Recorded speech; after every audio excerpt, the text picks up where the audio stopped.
E aí eu vou projetar a minha maldade no outro. O outro é mau.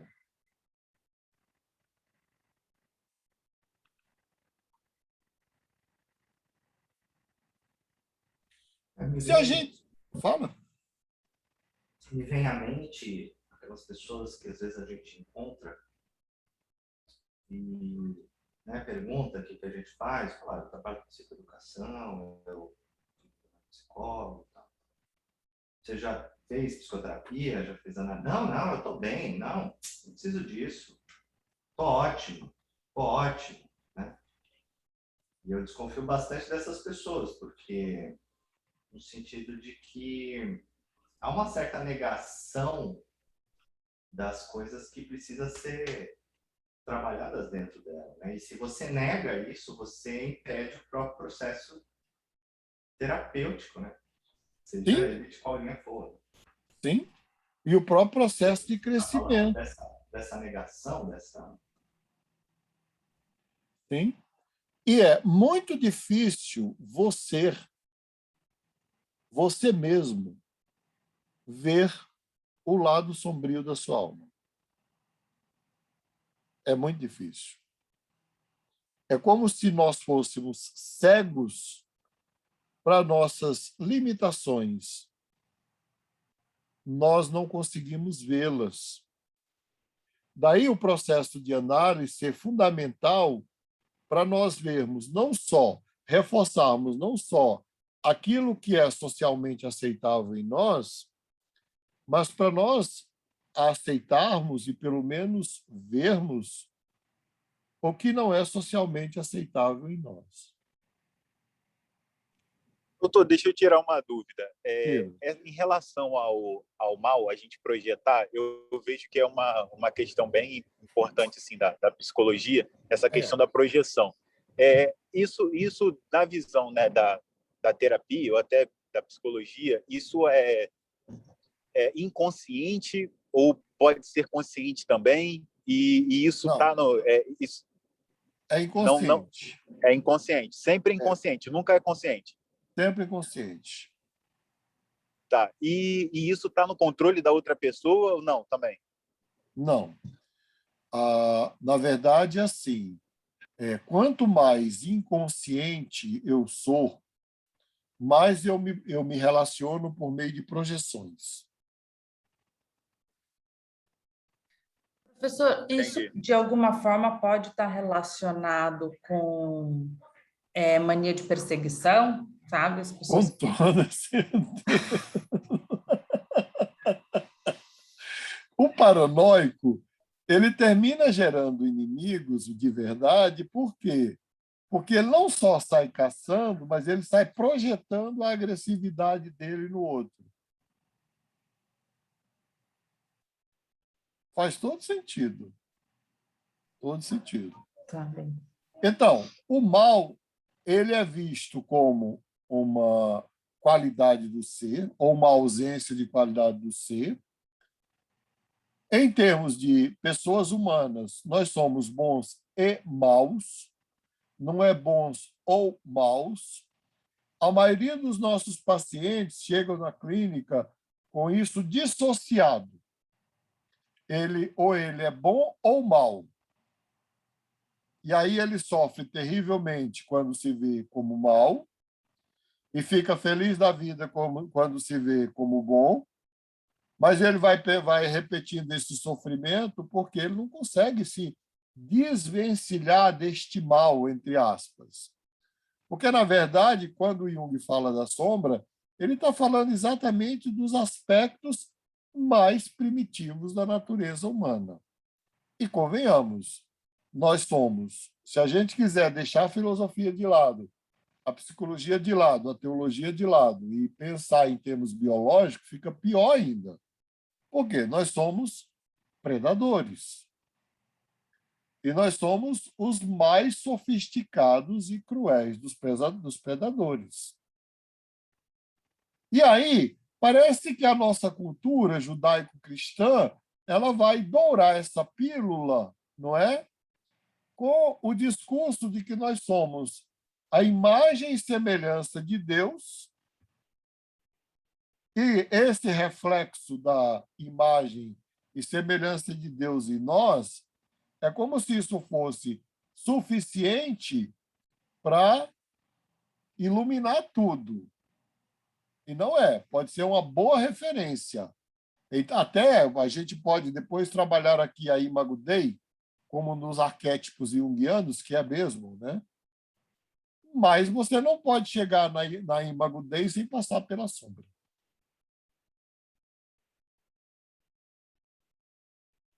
E na medida em que você vai descobrindo a sua própria sombra, você pode dialogar com ela.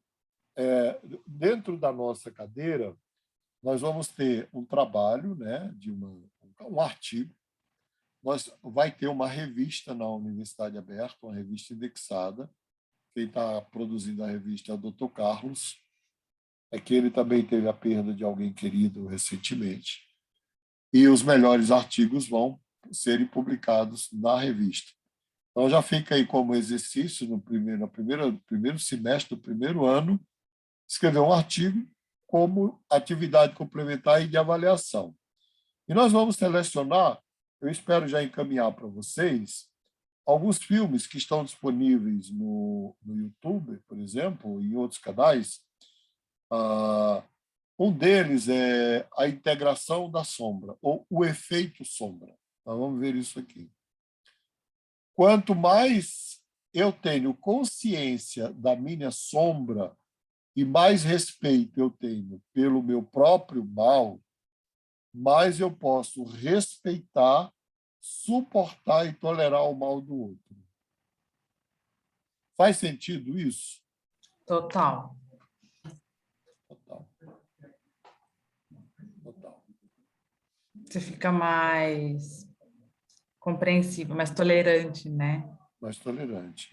E existem pessoas que são... isso é fato, tá? Que o nível de dissociação entre nós é muito grande. E existem pessoas que têm uma capacidade imensa. Por exemplo, eu atendo médicos e médicas. Não sei porquê, mas a maioria cardiologistas. E aí eles têm uma capacidade imensa de cuidar do coração do outro.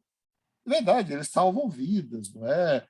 Sabe? E cuida do outro, e tem compaixão pelo outro, e cuida do coração do outro, mas dele mesmo, não. Dele mesmo, não. São extremamente rigorosos com eles. Eles com eles, se tratando de médicos saudáveis, né? Eles chegam, vamos lá, ele salva 100 vidas no mês, aí perde uma vida, pronto, o mundo acabou. Ele chega e fala, mas, doutor Márcio, eu não posso falhar.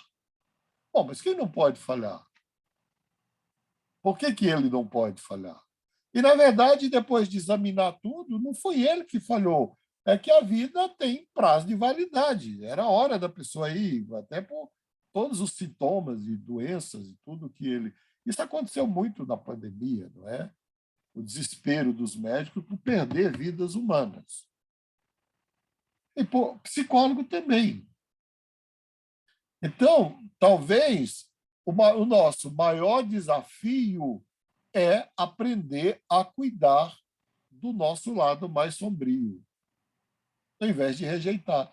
Porque a cultura ensina a rejeitar. E eu quero que vocês anotem aí que a nossa próxima aula vai ser sobre a confrontação da sombra. O que é isso? Bom, este arquétipo ele vai ser identificado na religião com a figura do demônio, em algumas tradições afro com o próprio Exu, mas ele vai aparecer de uma forma assim, bastante forte na literatura. Eu coloquei só alguns aqui, como, por exemplo, O Lobo da Estepe, do Hermann Hesse, o Mefistófeles, do Fausto, né? E algumas entidades aí que são associadas ao mal. E, dentro da tradição cristã, aquilo que o apóstolo Paulo chamava de velho homem, ou a carne, ou a natureza humana. Quando você confronta a filosofia também, bom, quando você pega, vamos lá, o que seria a sombra dentro da teoria psicanalítica de Freud? Onde é que a gente identificaria a sombra no Freud, na estrutura da personalidade freudiana? O id.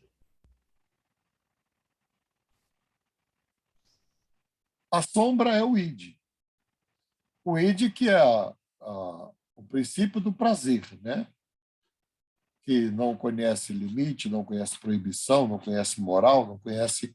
É a sombra junguiana, é o id.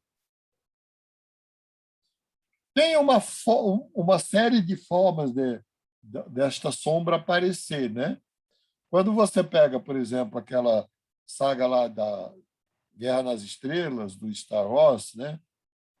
Você tem lá o Darth Vader, né?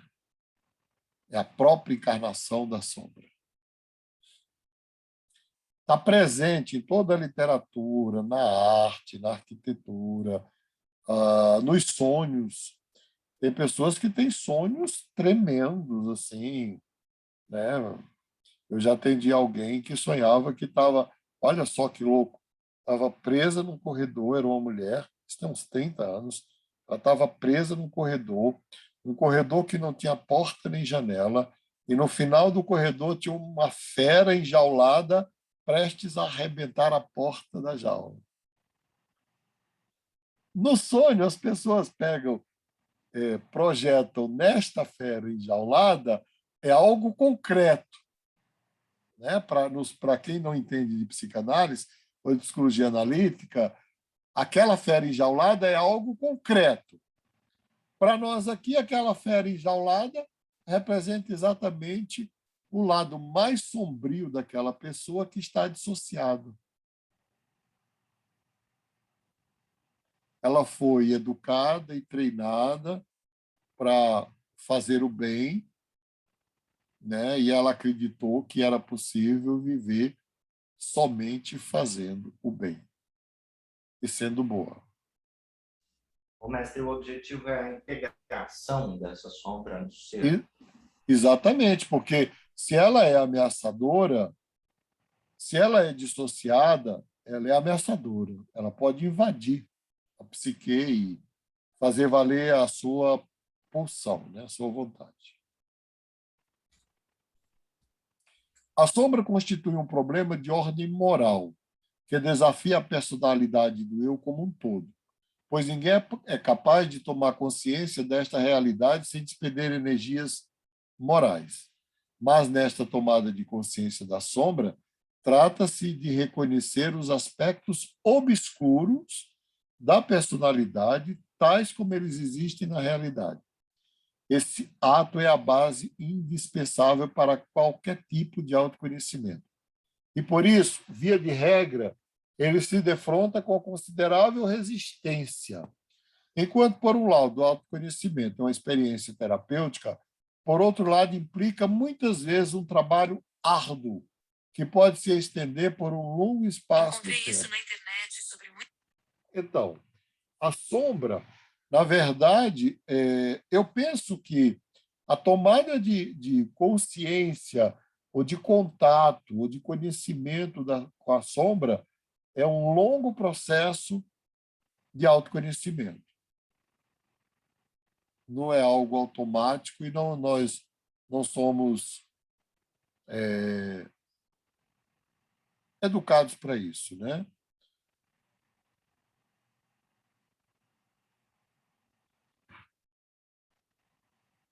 Na literatura, nós temos O Médico e o Monstro, que é a melhor metáfora, né, de como a sombra dissociada pode ser ameaçadora.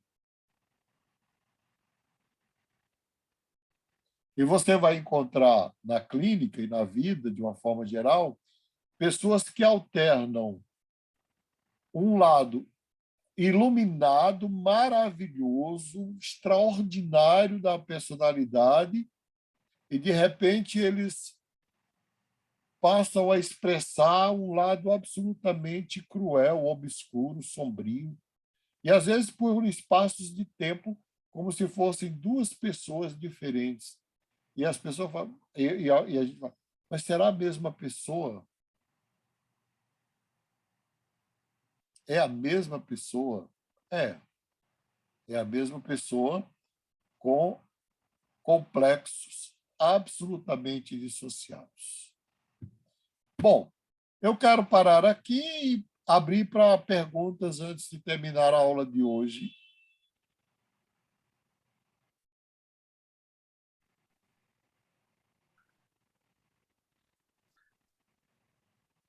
Mestre, eu fiquei lá no Maquiavel, ainda estou com. O senhor lançou uma luz aí, mas eu confesso que para mim é muito difícil equalizar, não sei se é esse o verbo, o príncipe com o ensino da montanha, a ética de Jesus. É impossível. Então, É impossível. não, aí é que está. Aí eu entro num conflito, porque a ética de Jesus promove uma contracultura, né?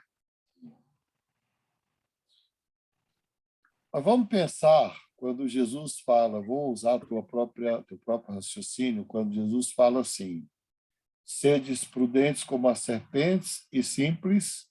Uma pomba. Uma pomba. O bispo metodista, os bispos metodistas da Igreja Metodista, aquela metodista do Brasil, né, dona da Unesp, quando ele recebe o título de bispo, ele recebe também um anel. E do lado do anel está grafado uma pomba e do outro uma serpente. E eu não vou declarar o nome aqui. Mas eu tenho um amigo bispo, né? E às vezes, brincando, ele fala assim, olha, Máspoli, quando eu estou lá no concílio metodista, resolvendo os problemas lá da instituição, eu viro o anel de acordo com a personalidade que entra.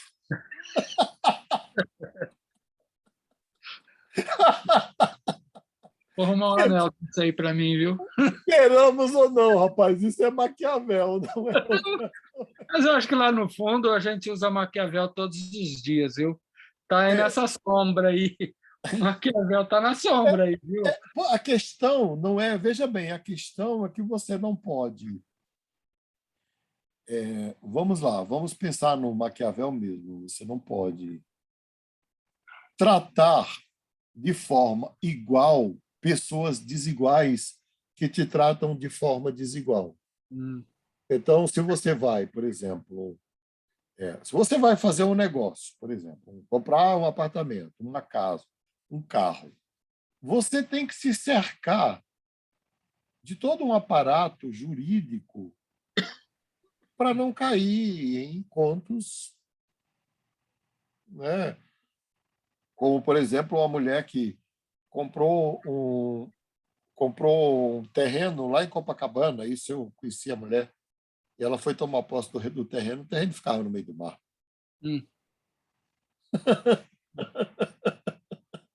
Ora, o que tem gente vendendo terreno no meio do mar em Copacabana deve ter imobiliária especializada nisso. Então, essa é a questão.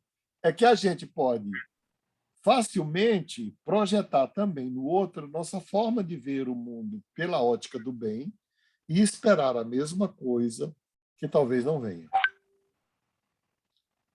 Posso dar uma contribuição nessa? Pode.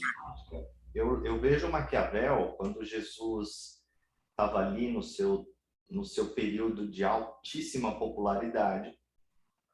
Então, ele era, né, querido e desejado, todo mundo ia atrás dele. Mas tem um versículo, eu não lembro exatamente onde, que fala assim, mas ele não, meio que assim, ele não se deixava levar por isso, porque ele bem sabia o que havia no coração do homem. Ele não se confiava. Exato.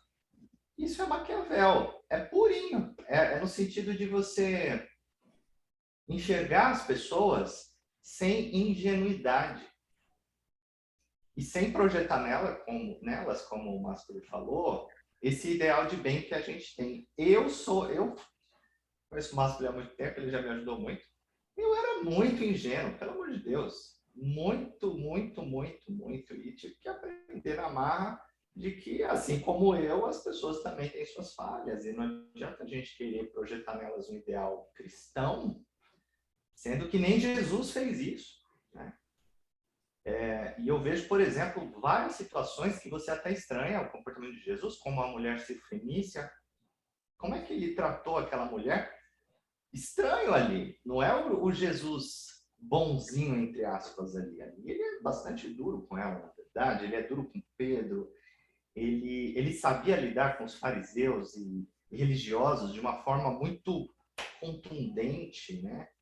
E ele, principalmente, ele não se deixava levar pelo assédio que as pessoas faziam, né? Eu vejo isso, não sei se... Para mim é muito claro Maquiavel nesse sentido. Porque pelo pouco que eu li de Maquiavel, ele é um conselho dado ao rei, né, ao príncipe, sobre como é a psicologia das pessoas.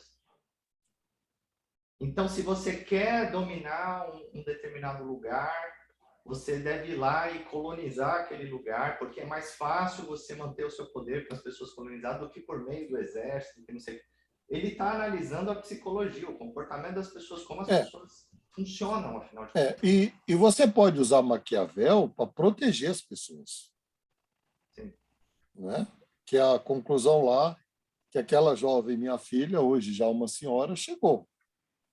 No cargo que ela ocupa, ela fala, olha, o sujeito cisma que tem que demitir alguém. E eu chego para ele e falo, mas quais são as razões?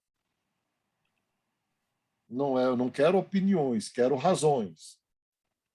E ela fala que só colocando isso, muitas vezes, o sujeito continua na empresa, porque o outro não tem razão, só tem opinião. E ela diz, olha, e às vezes é alguém superior a mim, mas ele veio com tanta vontade de se vingar de alguma questão lá que aconteceu, que ele fala, mas eu quero a demissão do fulano. Não, você está certo, tem toda a razão, agora eu quero as razões da demissão do fulano.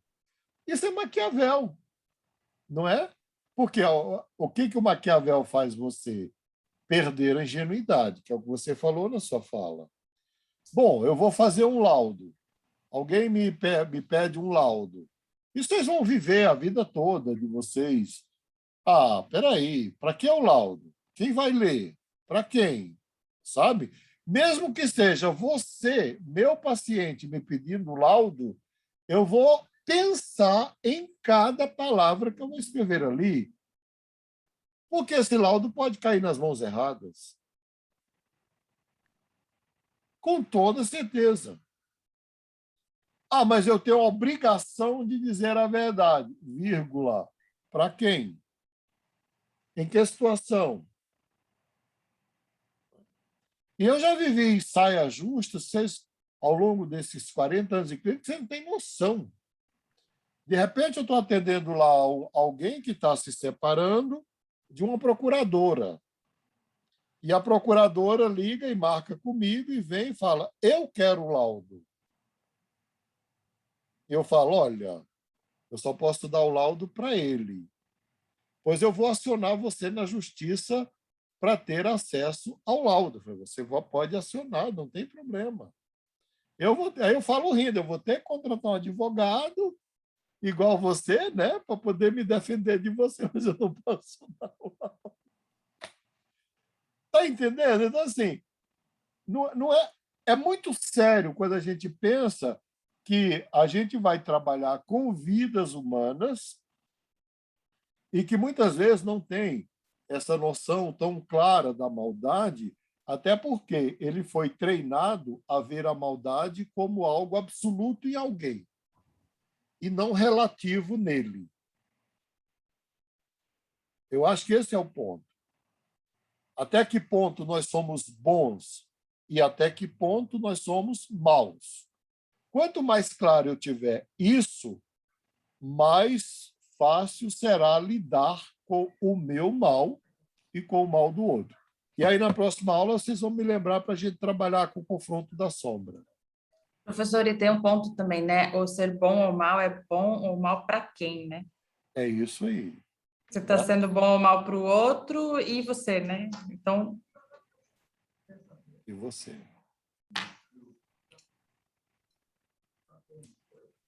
Bom, na próxima aula a gente vai discutir como é que a gente lida, então, com este mal que existe em nós. Uma boa noite para você. perfeito. Obrigada. Boa Tá noite. bom, boa noite. Obrigado, gente. Boa noite.